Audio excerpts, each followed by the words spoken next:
Hello students, देखिए BSc second year maths की class start करते हैं। तो हमारे पास लास्ट जो चैप्टर था टॉपिक से आगे चलते हैं।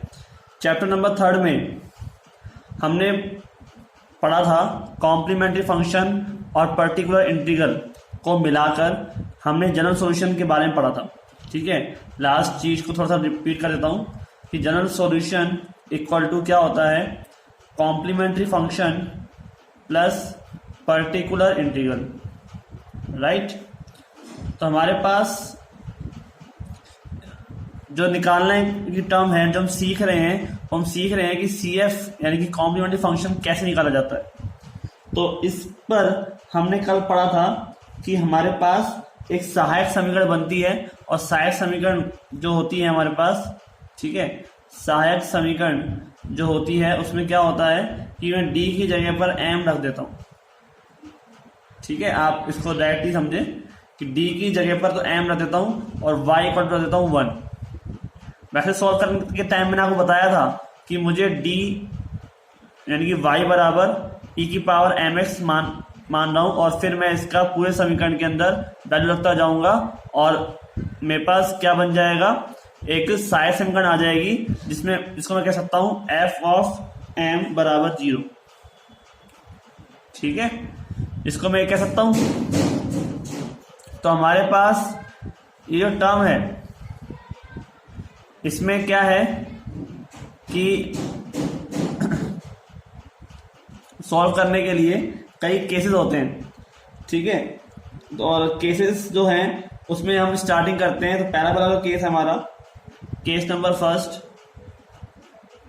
क्योंकि आपको पता है कि मूल पर डिपेंड करता है। m जो है यानी कि मूल के मान पर निर्भर करेगा। ठीक है, तो मूल कैसे होंगे, वास्तविक होंगे, समान होंगे, ठीक है, या वास्तविक और भिन्न भिन्न होंगे। इस तरह से हमको जो वैल्यू है हमको डिपेंड करना है। तो केस फर्स्ट है कि जब सहायक समीकरण के मूल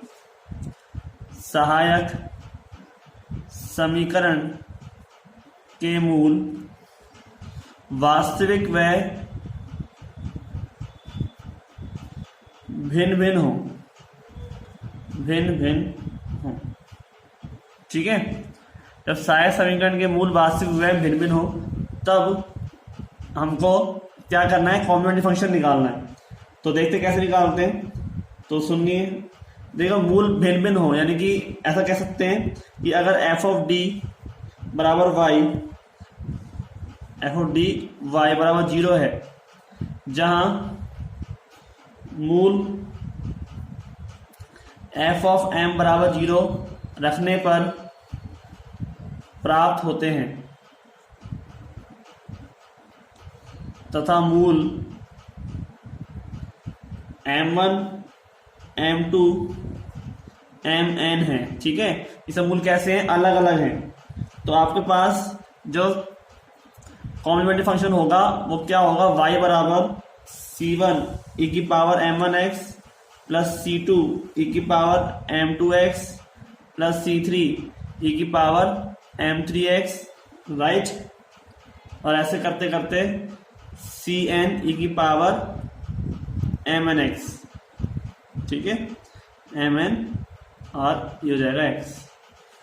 तो हमारे पास ये चीज आपको ध्यान में रखनी है, यानी कि आप ध्यान से देखो यहाँ पे आपको मान किसका रखना है, m1 m2 mn का, इनके मान रखने हैं। अगर 3 घात की समीकरण हुई तो 3 मान होंगे, आगे क्वेश्चन करेंगे उसमें समझ में आ जाएगा। ठीक है, अगर हमारे पास ज्यादा मान हुए यानी 2 मान हुए तो हमको 2 ही स्टेप काम में आएंगे, 3 हुए तो 3 तक स्टेप काम में आएंगे। ठीक है, जितने भी आपके पास m के मान हुए यानी कि मूल हुए, जितनी घात की समीकरण होगी उतने मूल निकलेंगे। तो उतने ही मूल को लेकर हमें ये सहायक समीकरण निकालनी है। खाली यहाँ पर क्या काम करना है, m1 की जगह पर मान रखना है जो भी मान आपके पास मिलेंगे। ठीक है, और कुछ काम इसमें नहीं करना है बस। लेकिन याद रखना है कि जब भी आपके पास सहायक समीकरण के मूल वास्तविक व भिन्न भिन्न हो तो आपको इस तरह से वैल्यू जो है कॉम्प्लीमेंट्री फंक्शन फाइंड करना है। तो हम आगे देखते हैं नेक्स्ट केस। सेकंड केस क्या कहता है? सेकंड केस है हमारे पास कि यदि सहायक समीकरण के मूल पुनरावृत हो। ठीक है, केस सेकंड है कि यदि सहायक समीकरण के मूल पुनरावृत हो। ठीक है, यानी कि क्या हो? रिपीट होते हो। अगर रिपीट होते हो तो आपके पास कैसे मान निकलेगा? तो मान लेते हैं, ठीक है, माना सहायक समीकरण क्या है? क्या होती है सहायक समीकरण? एफ ऑफ एम बराबर 0 के दो मूल समान है। ठीक है, हमें माने दो मूल समान है और मूल मान लेते हैं वो है m1 और m2। ठीक है, m1 किसके बराबर है? m2 के, और वो दोनों किसके बराबर है? m2। राइट, माना कि m1 बराबर किसके है? m2 के, और बराबर क्या लिख दिया हमने? m। तब CF क्या होगा? CF यानी कि कॉम्प्लीमेंट्री फंक्शन। तो हमारे पास वैल्यू होगी y बराबर C1 प्लस C2। ठीक है, अगर दो मूल समान है तो C1 प्लस C2 और यहां लग जाएगा x। ठीक है, और पूरे में क्या आ जाएगा? e की पावर mx। और हो सकता है बाकी मूल असमान हो तथा अन्य मूल असमान है। ठीक है, हो सकता है तीसरा मूल असमान हो। ठीक है, तो वो आ जाएगा इसके आगे। जैसे मान लो C3 e की पावर, ये तो दोनों का मिला के m हो गया। अगला मूल अलग है ना, तो हम m1 मान लेते हैं। m1x प्लस C4 e की पावर m2x। जो भी जितने मूल होंगे वो सब आगे आते जाएंगे। ठीक है, माना कि इसके तीन मूल समान है। माना तीन मूल समान है और हम ले लेते हैं कि m1 बराबर m2 बराबर m3 बराबर m। ठीक है, हमने ये ले लिया कि तीन मूल समान है। तो तीन मूल समान है अगर, तो हमारे पास क्या हो जाएगा कि y बराबर C1 plus C2x plus C3x square, एक वैल्यू बढ़ जाएगी। ठीक है, और e की पावर mx, ये सबके लिए एक जैसा ही है तो बाहर आ जाएगा। प्लस C4 e की power m1x plus C5 e की पावर m2x, ऐसे आगे चलता रहेगा।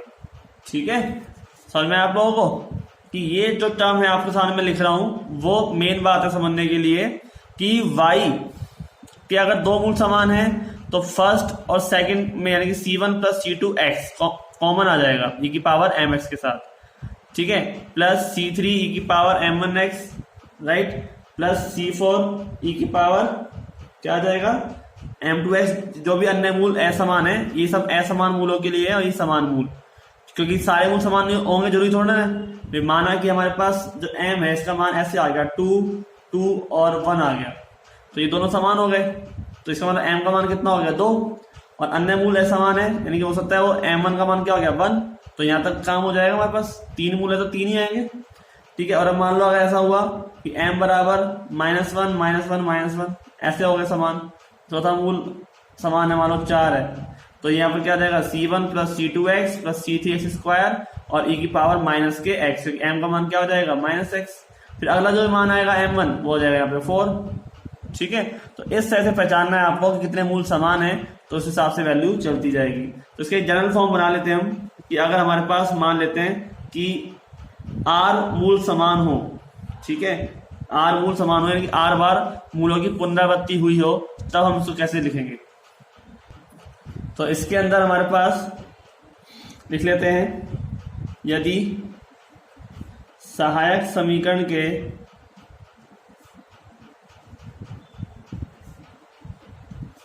r मूल समान हो तो CF का, या फिर कहें कि व्यापक हल, तो व्यापक हल क्या होगा हम ये बता देते हैं। y बराबर c1 plus c2 x plus c3 x square plus ऐसे चलते जाओ तो ये जाएगा सी आर एक्स की पावर r माइनस 1 और e की पावर mx, ठीक है, plus C R plus 1 e की power m r plus 1x plus C N E की पावर एम एन एक्स, ठीक है। तो ये आपके पास बन जाएगा फॉर्मूला। यहाँ पर आप मान रख दो, जितने भी हैं उतने मूल समान है उतने ही वैल्यू यहाँ तक आ जाएगी, ठीक है। अगला पॉइंट हमारे पास केस थर्ड, और केस थर्ड क्या कहता है कि जब सहायक समीकरण के मूल अधिकल्पित हों,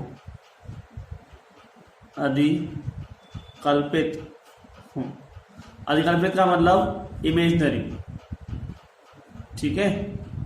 अधिकल्पित का मतलब है यहाँ पर इमेजनरी, यानी कि कैसे हो हमारे पास ये मूल, कैसे हो ये मूल बताइए, यानी कि कॉम्प्लेक्स फॉर्म में हो, ठीक है। तो इसका हम कैसे निकालेंगे हल? तो हल हम निकालेंगे कि मूल कैसे हो सकते हैं, कॉम्प्लेक्स फॉर्म में होंगे तो क्या होंगे, पेयर फॉर्म में होंगे। अगर मूल कैसे होंगे, पेयर फॉर्म में होंगे ना, तो इस हिसाब से हम क्या कहेंगे कि यदि सहायक समीकरण f ऑफ m बराबर 0 के गुणांक वास्तविक हैं, ये हम जानते हैं कि अगर गुणांक वास्तविक हैं, ठीक है, तो समीकरण के मूल सदैव कैसे आते हैं, सदैव काल्पनिक आते हैं, ठीक है। लेकिन यह हमेशा कैसे होंगे, पेयर यानी कि युग्म के रूप में आते हैं,